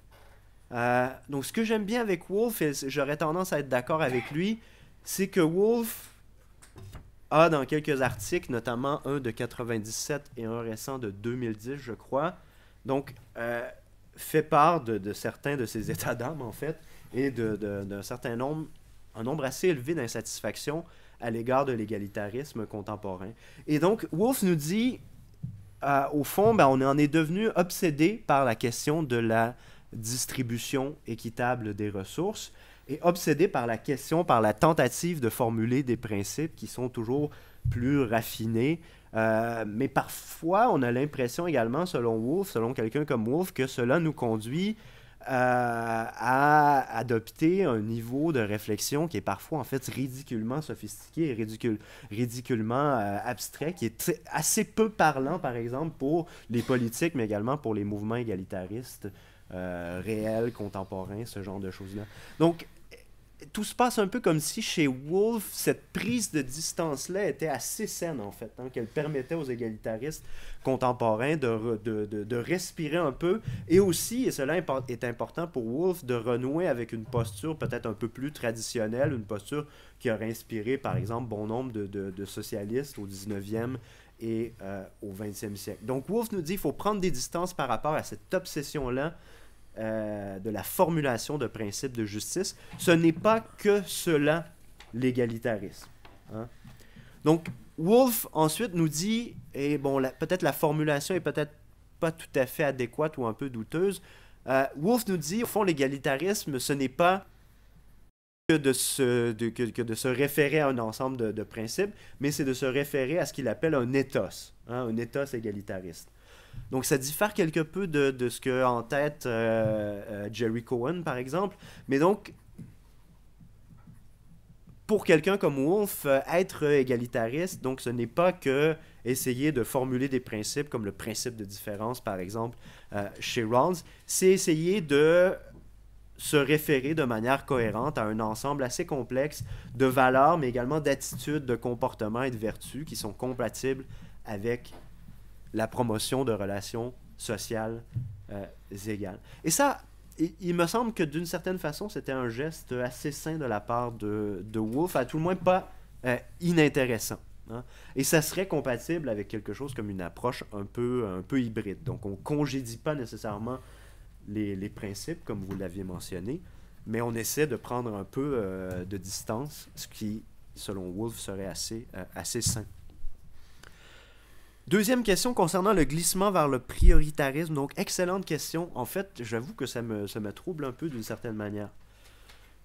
Donc, la question étant, est-ce que ce glissement vers le prioritarisme serait lié d'une certaine façon à la spécificité du champ d'investigation? Ce qui serait une option tout à fait plausible, hein, dans la mesure où, comme je l'ai mentionné, si effectivement on prend au sérieux les menaces liées au changement climatique, la façon dont certains groupes sont, mais alors là, radicalement vulnérables vis-à-vis ceux-ci, ben on a peut-être de bonnes raisons de se concentrer vraiment sur donc, ce qu'on peut appeler des stratégies de priorisation du sort des plus démunis. Bon, cela dit, de manière assez intéressante, on pourrait dire qu'il n'y a pas eu de tel glissement vers des postures prioritaristes dans les questions ou dans les débats portant sur la justice ou les injustices de genre, par exemple, ou dans les débats portant sur le multiculturalisme. Si on observe la somme assez importante de travaux portant sur Kymlicka, par exemple, hein, les critiques adressées à Kymlicka. Donc, peu importe si on est pour ou contre Kymlicka, ce genre de choses-là, ce qui est intéressant de noter, c'est qu'il n'y a pas eu, dans les débats, de glissement, de telles évolutions vers une espèce de posture prioritariste. Cela dit, j'aurais peut-être tendance à penser qu'il y a eu un tel glissement dans les débats sur la justice globale. Hein? Et encore une fois, ce serait peut-être lié à la spécificité du champ d'investigation. Hein. Si on prend un peu de recul et qu'on jette un coup d'œil à l'évolution des débats et la littérature sur la justice globale, on peut aisément avoir l'impression que depuis l'émergence de ces débats-là, vers la fin des années 90, on peut avoir l'impression, en fait, qu'il y a une espèce de convergence, en fait, vers des positions, somme toute, assez similaires. Hein. Lorsqu'on lit les travaux de Thomas Pogge, par exemple, on peut avoir l'impression qu'il y a de plus en plus une espèce de convergence avec les travaux de quelqu'un comme David Miller, par exemple, qui lui, explicitement rejette l'idée selon laquelle nous avons des obligations de justice distributive à l'échelle internationale. Hein. Donc, pour Miller, il est seulement possible de critiquer, condamner les inégalités, mais à l'échelle domestique, pour prendre un anglicisme, ou à l'échelle nationale. Hein. Mais donc, après plusieurs années de débat, on a l'impression qu'il y a peut-être un espèce de terrain d'entente entre les positions de Pogge d'un côté, les positions de David Miller. Donc peut-être que donc je pense qu'on peut affirmer qu'en ce qui concerne la justice globale, il y aurait peut-être eu un tel glissement. Mais bon, encore une fois, est-ce que ça va avec la spécificité du champ d'investigation?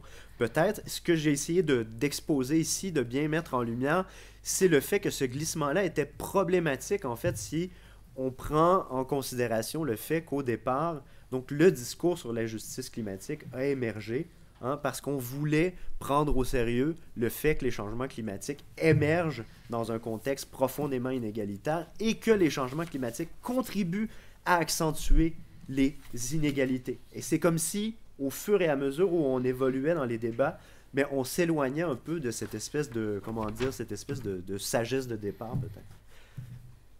Ok, merci. Je reviendrai peut-être tout à l'heure si on a le temps. Donc je laisse maintenant la fonction qu'il peut faire, qui est celle de répondre à une intervention sur les théories de justice climatique. Très bien. Merci beaucoup. Merci pour cette intervention. Donc, comme je l'ai compris, vous focalisez sur ce qu'on peut appeler les modalités de la justice. Donc, vous notez que dans la littérature contemporaine, nous avons une focalisation majoritairement sur la question de la justice distributive. Vous recommandez de s'éloigner relativement de ces débats pour se pencher plutôt sur ce que vous appelez la justice relationnelle. Donc, nous passons de la modalité de la distribution à celle de la relation, dans le sens de maintien de relations sociales égales entre les individus. Donc vous dites que la première correspond plutôt à un débat académique abstrait qui porte sur la manière de répartir les coûts et bénéfices du changement climatique, tandis que la deuxième a comme vertu de plutôt se rapprocher du vécu concret des individus, de la manière dont ils expérimentent les inégalités liées au changement climatique. Donc je suis tout à fait d'accord avec cette analyse. En plus des auteurs que vous mentionnez, il me semble que certains autres l'ont également fait, comme plutôt dans la justice environnementale. Deux auteurs me viennent en tête. Le premier est David Schlossberg, je ne sais pas si je prononce correctement, mais il a écrit un livre sur la justice environnementale qui cherche exactement à faire cela, plutôt se concentrer sur le vécu des acteurs que les débats académiques abstraits. Et également Christine Schrader-Fréchette. Les deux, me semble-t-il, essayent de s'éloigner des débats sur la justice distributive pour se rapprocher de la justice relationnelle. Alors, dans la présentation que vous avez faite de la justice distributive en partant de l'article de Canet, j'ai au fond assez peu de choses à dire.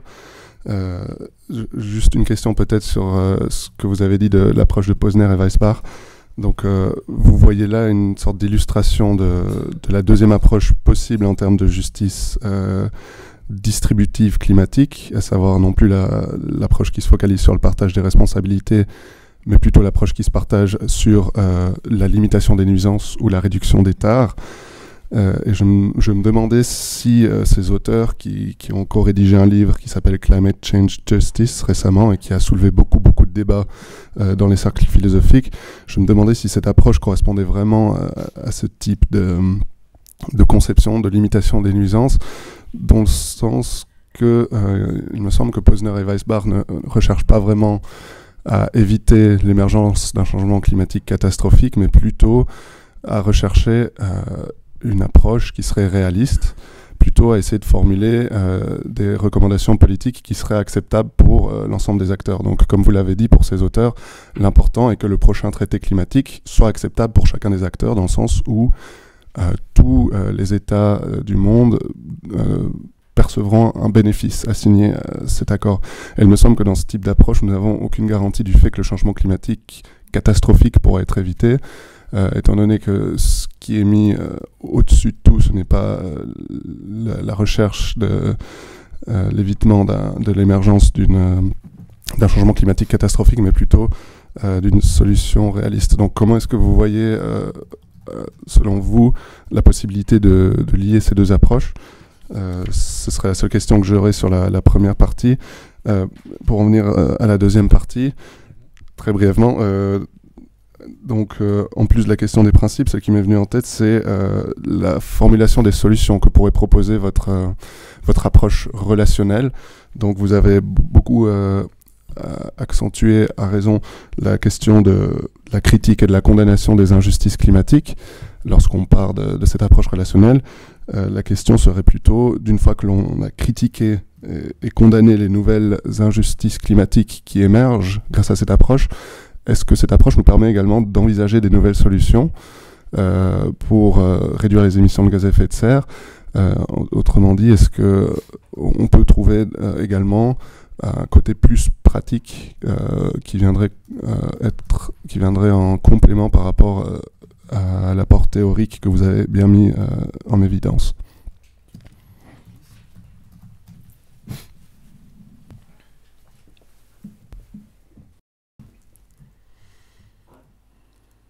Donc, bon, quelques remarques en guise de réponse. Donc, bon, tout d'abord, j'aurais peut-être tendance à éviter l'utilisation d'un certain type de langage. En fait, je ne voulais pas aussi donner l'impression, en fait, que je m'attaquais au paradigme distributif en disant que ce ne sont que des débats académiques purement abstraits. Ça me semble un peu péjoratif. Là. Je veux pas, comment dire, je veux pas nier la pertinence de ce genre de travaux, ce genre d'approche-là. Et bon, quand même, il faut pas se fermer les yeux. Ce qu'on fait aussi en philosophie politique, c'est quand même, on n'est quand même pas à fond sur le terrain et tout, donc on essaie quand même de faire des clarifications conceptuelles qui sont généralement théoriques, donc d'une certaine manière, en proposant, en suggérant la pertinence et la fécondité d'une approche relationnelle. Bon, quand même, je suis sur un terrain somme toute assez théorique, donc je veux pas faire d'espèce de dichotomie un peu simpliste là, entre d'un côté les philosophes purement abstraits, purement académiques, et ceux qui sont un peu plus... Donc, l'idée étant simplement que je pense que c'est une approche qui peut nous permettre de repenser un certain nombre de choses, peut-être nous amener dans des directions qui sont quelque peu différentes. Donc, l'une des idées que j'ai mentionnées, c'est l'idée selon laquelle ça nous permet de peut-être un peu mieux thématiser la façon dont certaines injustices ou formes d'injustice sont vécues. Donc, je l'ai mentionné, l'exemple des États les plus riches qui refusent certains sacrifices. Évidemment, ça peut être thématisé comme une injustice distributive. Donc, en utilisant un langage distributif, ça peut être tout à fait condamné comme type de réaction. Mais néanmoins, je pense qu'il vaut la peine d'insister un peu sur les attitudes, les comportements, ce genre de choses qui sont à l'œuvre ici, qui sont ressentis par les groupes, donc dans la vie réelle, de manière parfois assez comment dire, avec beaucoup de ressentiment et ce genre de choses-là. Donc, il me semble qu'une approche relationnelle nous permet à tout le moins d'attirer l'attention sur ce genre de choses-là. Donc, lorsque les États les plus riches refusent de faire des sacrifices, c'est perçu également comme une forme d'arrogance, une forme de mépris. Il y a un peu le même genre de choses qui sont à l'œuvre lorsqu'on critique, par exemple, un bon nombre d'entreprises qui vont se lancer dans des espèces de stratégies un peu pro-environnementales, qu'on qualifie parfois de greenwashing, lorsqu'on qualifie ces stratégies de responsabilité environnementale des entreprises, lorsqu'on est critique, lorsqu'on est sceptique à l'égard de ce genre de stratégie-là, il me semble qu'on ne formule pas simplement une critique qui soit d'inspiration distributive, mais en partie relationnelle, au sens où on attire un peu sur l'attention sur les formes un peu de cynisme, d'arrogance et parfois même carrément d'élitisme, comme je l'ai mentionné, qui sont à l'œuvre dans ce genre de débat-là. Donc c'est en partie ce que j'ai voulu faire. Ça me permet de répondre à une des questions que vous avez posées concernant les solutions. Donc, j'ai essayé de mettre en lumière ce genre de choses-là, ce genre d'injustice-là, ces différentes formes d'inégalité qui sont ressenties, qui sont vécues par plusieurs groupes. En ce qui concerne les solutions, je ne sais pas en fait si l'approche relationnelle peut vraiment arriver avec un ensemble tout à fait nouveau de solutions un peu pratiques. Je pense que peut-être que l'une des contributions de ce genre d'approche-là risquent plutôt d'être de nous fournir peut-être des justifications en fait qui sont un peu plus intéressantes ou fécondes pour des mesures en fait qui sont très souvent assez bien connues, qui sont déjà disponibles aussi, hein.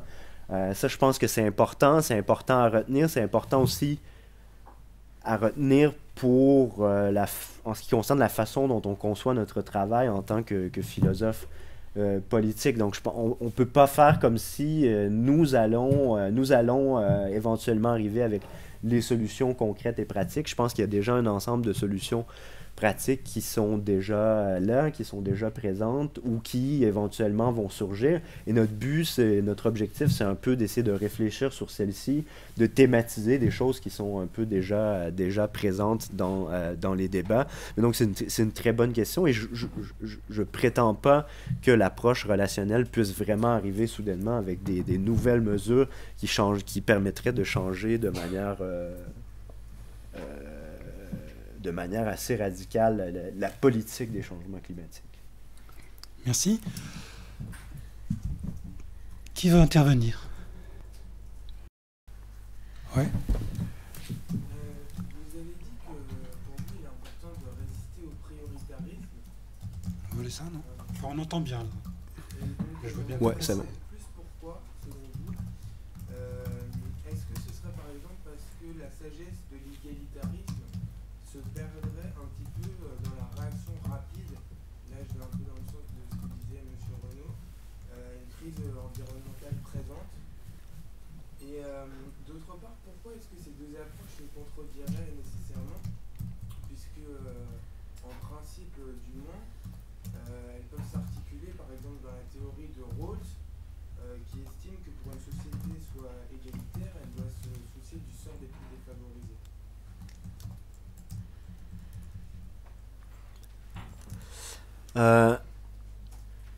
Merci. Donc, très bonne question. Oui, très bonne question dans la mesure où, ouais, effectivement, je dois absolument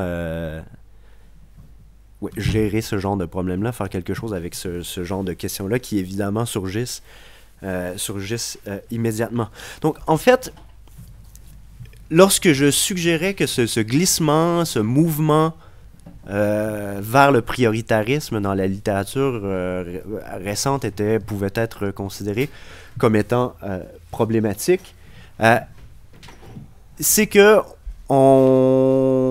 d'une certaine façon, on peut penser que au départ, l'émergence des discours sur la justice climatique, comme je l'ai mentionné, qui consistait à nous dire, mais un instant, ce n'est pas vrai que les problèmes liés au changement climatique ne sont que, par exemple, que des problèmes de motivation, hein? Au sens où on se dirait, il y a une urgence, il y a un problème, et il faut agir. Donc, dans cette optique-là, notre principal problème serait motivationnel. Il faut motiver tout un ensemble d'acteurs à agir, à faire quelque chose pour solutionner ce problème, hein. Le discours sur la justice climatique, à mon avis, a émergé pour essayer de prendre une certaine distance critique par rapport à ce genre de problème-là et dire, non, ça, c'est pas une bonne manière de thématiser les choses. Il faut également prendre au sérieux le fait que les changements climatiques, donc comme je l'ai mentionné, émergent dans un contexte fortement inégalitaire, mais non seulement ils émergent dans ce contexte fortement inégalitaire, mais qu'ils participent à l'accentuation des inégalités, hein? Donc ça, c'était peut-être le premier mouvement de la justice climatique. Et ensuite, il y aurait une espèce de mouvement prioritariste, mais qui consiste peut-être à revenir à la base, à considérer que les changements climatiques, c'est principalement et peut-être uniquement un problème de motivation et un problème d'action collective. Donc, il me semble qu'on perdrait quelque chose là.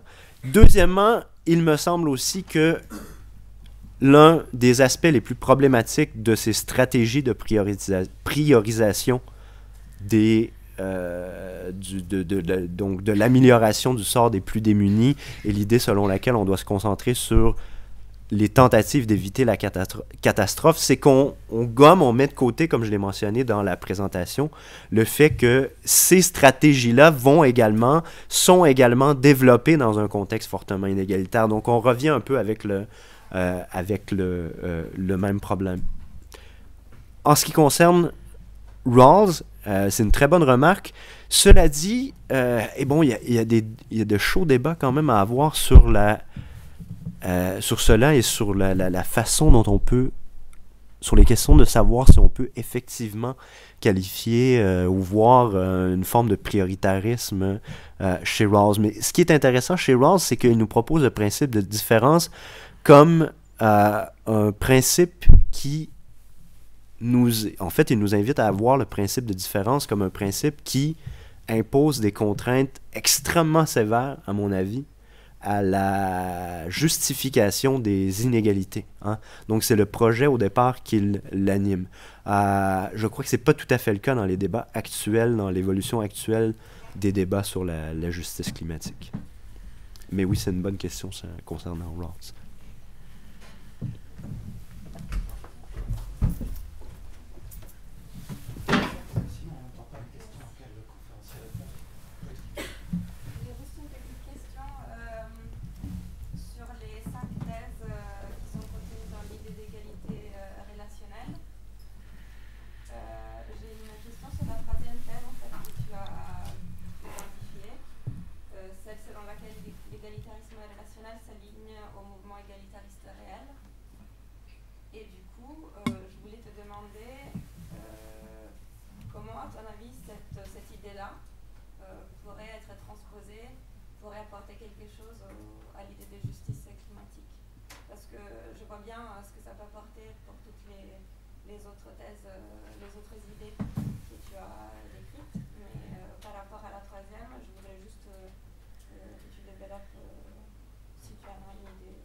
Oui, merci. Donc, ouais, bon, très bonne question. Elles sont toutes très bonnes.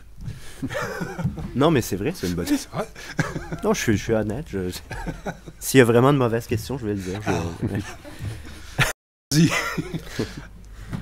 Non, mais... Pardon. Bon, en fait, donc... Non, mais ça...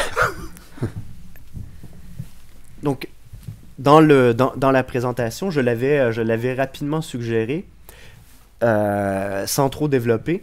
Donc, je mentionnais qu'il se pouvait, en fait, que ce soit également le cas avec les mouvements dont le discours est centré sur la justice climatique. Donc, l'idée étant une conception relationnelle de l'égalité serait peut-être un peu plus arrimée à leur discours à eux également. Donc, je l'avais suggéré assez rapidement sans trop le développer.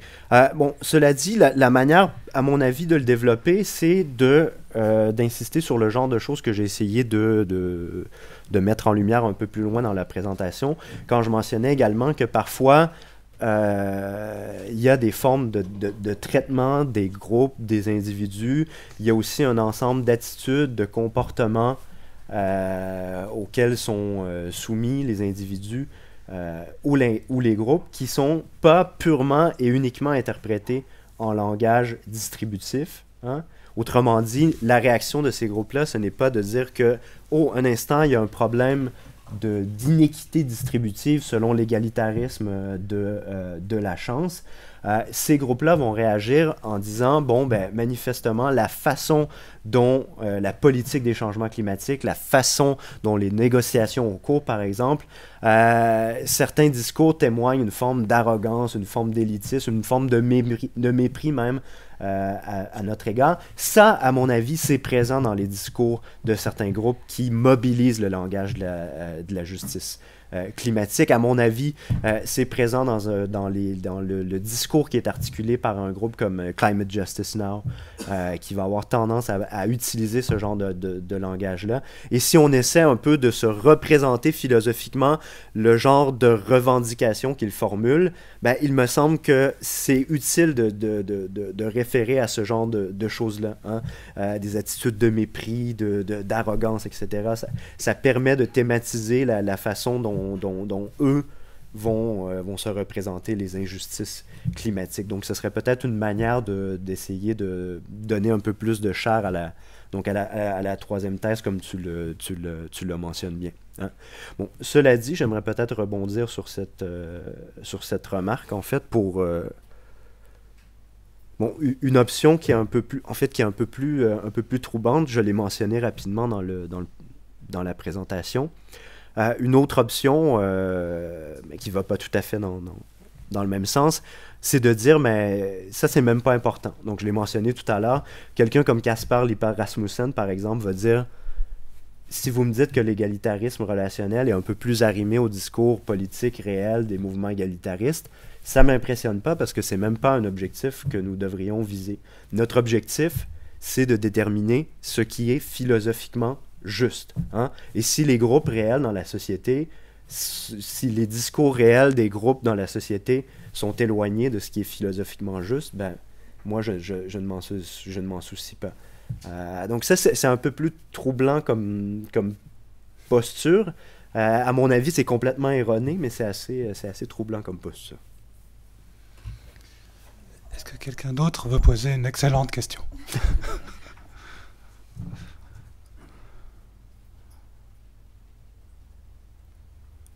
Allez-y, c'est le moment, on a un peu de temps. On peut le prendre ou ne pas le prendre, mais avoir un conférencier disponible à toutes les interrogations, qui connaît la totalité des batteries de théorisation disponibles, ce qui est rare. Donc, en profitez.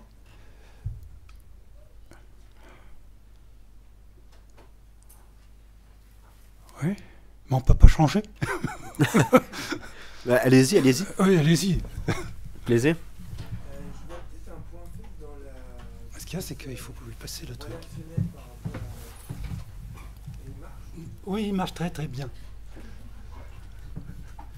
Donc, Faites ce qu'il faut derrière. C'est juste que si on ne l'utilise pas, le conférencier répond à des questions qu'on n'entend pas ensuite sur la vidéo.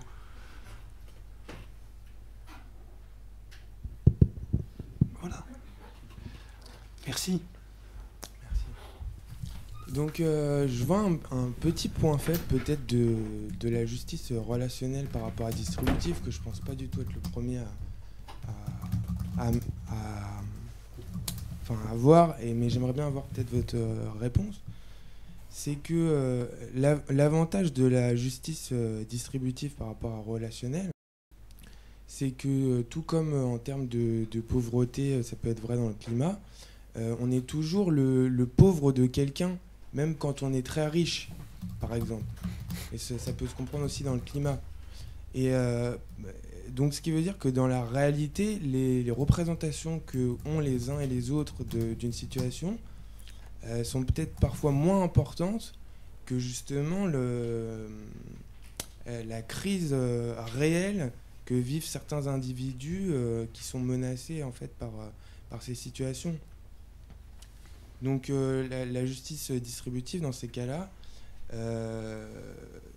tiendrait plus compte de situations réelles, comme par exemple des famines qui peuvent être causées aussi par le climat, et moins de cette représentation d'arrogance, etc., qui est peut-être important. Mais est-ce que ça l'est autant que justement ces populations menacées par des famines, etc. Si je peux me permettre, sans du tout vouloir empêcher ou influer sur l'appréciation de la question, mais sur la question de la pauvreté, votre argumentaire est quand même un peu délicat, parce que évidemment il y a des critères de pauvreté absolue qui, en termes de panier de biens considérés objectivement, etc., il y a des critères de pauvreté absolue. Donc tirer argument du fait que la pauvreté est toujours relative pour poser le problème de savoir si l'exposition aux injustices climatiques n'est pas toujours relative, et argumentativement, voilà. Par ailleurs, sur la question J'ai pas compris. Bah, voilà, je disais qu'on ne peut pas dire que la notion de pauvreté est relative parce qu'il y a des critères de pauvreté absolue. Il existe des critériologies de pauvreté absolue qui permettent de désigner des paramètres qui sont relatifs. Dans le sens de ce que je dis. En fait. Bon, alors je n'ai pas compris dans ce cas-là. Voilà. J'ai mal compris. Oui, donc je peux peut-être rebondir un peu sur... Donc, selon ce que vous dites, ce serait beaucoup plus facile de condamner des situations de pauvreté extrême, donc des situations de pauvreté absolue, d'un point de vue distributif que d'un point de vue relationnel. Est-ce que c'est bien ce que vous avez en tête ou dans la justice climatique lorsque ouais. Mais donc encore une fois, peut-être comme le mentionnait Alain, si on part du fait que par exemple il y a des critères assez bien connus d'identification de la pauvreté absolue, ça apparaît pas extrêmement difficile. Donc je reconnais que c'est assez assez facile d'un point de vue distributif de condamner les phénomènes de pauvreté absolue. Ça m'apparaît tout à fait tout aussi facile d'un point de vue relationnel de condamner ces phénomènes-là de pauvreté absolue, des situations les plus de vulnérabilité les plus extrêmes, simplement en mobilisant un autre type de langage. Une fois qu'on se débarrasse de ce genre de considération, ou pas qu'on se débarrasse, mais qu'on met peut-être de côté ces considérations sur la pauvreté absolue, là, à mon avis, il y a des débats un peu plus intéressants à avoir, et là, il me semble que c'est à ce moment-là peut-être que la conception peut-être relationnelle des inégalités s'avère peut-être un peu plus intéressante. Mais c'est vrai qu'on peut envisager l'option, comme vous le mentionnez, qu'elle n'est peut-être pas très féconde dans des situations de pauvreté absolue ou des situations de vulnérabilité extrême. Hein. Mais peut-être que, comme je l'ai mentionné, il vaut la peine aussi d'adopter des stratégies du type prioritarisme dans ce genre de situation-là. Donc, c'est assez facile de condamner moralement ce genre de situation-là. Il faut y remédier, il faut trouver des solutions à ce genre de problème-là.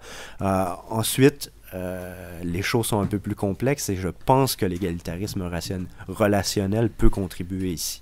Mais donc, j'aurais tendance à penser qu'effectivement, vous touchez quelque chose. Geoffroy, si vous voulez passer le micro. Merci.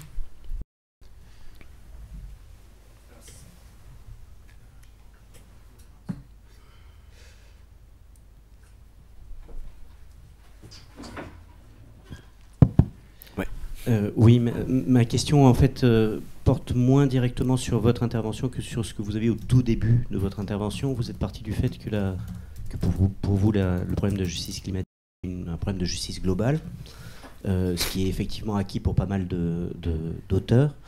À partir d'un certain nombre d'articles de vous que j'ai pu lire et d'autres articles, je voulais vous demander non pas pourquoi c'est un problème de justice globale, mais pourquoi, d'un point de vue strictement empirique, à partir d'une approche qui serait justement non pas une approche théorique, mais une approche empirique, ça vous semblait être un problème de justice globale. Alors j'explicite ma question, c'est que en travaillant justement à partir des données, à partir d'un certain nombre de contextes sur ce type de problème, j'ai pas mal travaillé sur la question des réfugiés climatiques.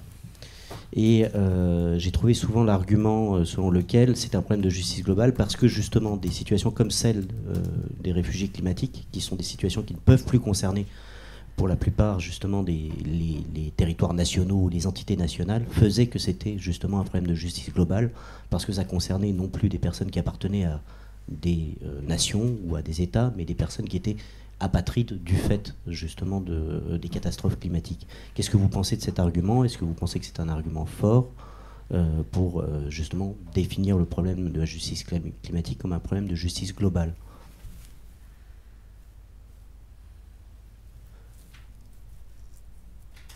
Donc, peut-être quelques que demande de clarification. Donc, ce que vous demandez, en fait, c'est est-ce que vous cherchez à savoir si ce genre de problème-là, ce genre de phénomène, l'émergence de ce qu'on appelle les réfugiés climatiques, agit comme une espèce de justification, en fait, pour la thèse selon laquelle nos obligations de justice... Oui, c'est un argument que j'ai croisé à plusieurs reprises dans les articles sur les réfugiés climatiques, qui n'est pas très expliqué. Moi, je commence à travailler sur cette thématique, donc je ne connais pas encore énormément de choses. Je trouvais l'argument un peu curieux, mais il est avancé comme une évidence dans un certain nombre d'articles. Et donc, je voulais savoir ce que vous en pensiez, si vous l'aviez croisé. Ce qui est intéressant ici, c'est qu'il est... en fait... pas tout à fait cet argument-là de manière précise, mais très régulièrement, dans les débats sur la justice globale, on a invoqué l'idée selon laquelle, étant donné la nature globale de certains problèmes, par exemple environnementaux, cela justifie quelque chose comme des obligations de justice. Donc, pas nécessairement en mobilisant, en utilisant le problème des réfugiés climatiques, mais en se concentrant de manière un peu plus générale sur les problèmes environnementaux dans leur ensemble. Donc, on utilise cet argument-là, mais vraiment comme argument justifiant, en fait, l'idée selon laquelle nous avons des obligations de justice globale. Est-ce que c'est un argument qui tient la route? Je sais pas, j'aurais tendance à penser que oui. Mais quels sont les problèmes que vous envisagez? Donc vous dites qu'il est souvent évoqué de manière un peu dogmatique, un peu facile. Je sais pas, j'aimerais vous entendre en fait sur le sujet.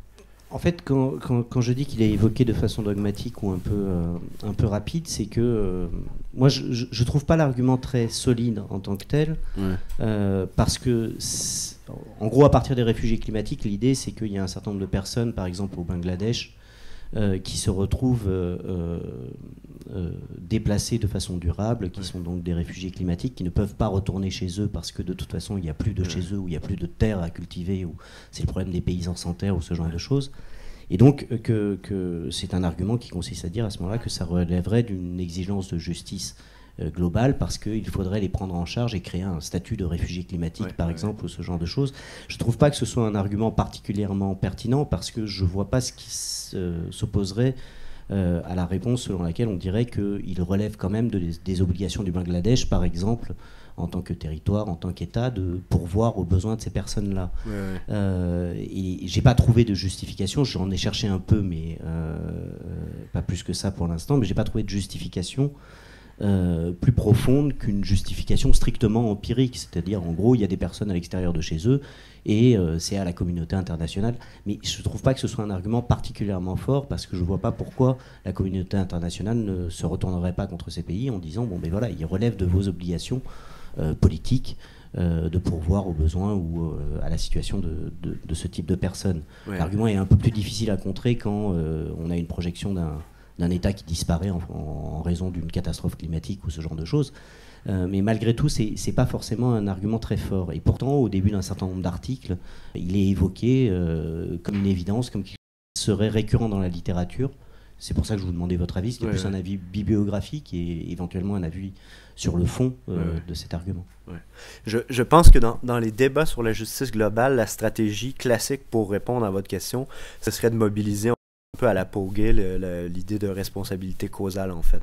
Donc ce qui fonde l'obligation, c'est pas simple ici, dans ce cas-ci, ce qui fonde l'obligation de justice, c'est pas le simple fait qu'il y ait des réfugiés climatiques, des populations qui soient déplacées, donc la communauté internationale aurait je sais pas, de manière un peu étrange et par magie, une espèce d'obligation de faire quelque chose. Pauguet nous dit, mais il y a une autre manière de fonder cette obligation-là, c'est de dire que d'une certaine façon, la communauté internationale, notamment les États les plus riches, sont causalement impliqués, sont causalement responsables de l'émergence du problème, d'où l'obligation de faire quelque chose, mais d'où l'obligation en fait de s'abstenir de continuer à imposer cet ordre institutionnel que Pauguet juge injuste. Je pense que ce serait la stratégie classique dans la littérature sur la justice globale. nous allons nous arrêter là. Je remercie, je vais faire une annonce après, mais je remercie d'abord très très chaleureusement Pierre-Yves Néron. J'ai trouvé que cette séance était très réussie. Voilà. Merci à vous. Je le dis comme je le pense, sur des questions qui restent pour moi très très très délicates, et notamment quant à la modalité de l'intervention philosophique. On a croisé 2 ou 3 fois ce point. Je persiste et signe quant à d'éventuelles demandes de précision sur cette modalité d'intervention vis-à-vis des autres types d'interventions qui existent et qui conduisent inévitablement le philosophe à se situer par rapport à ça. Ça reste complexe. Voilà, donc on vous applaudit. Merci à vous.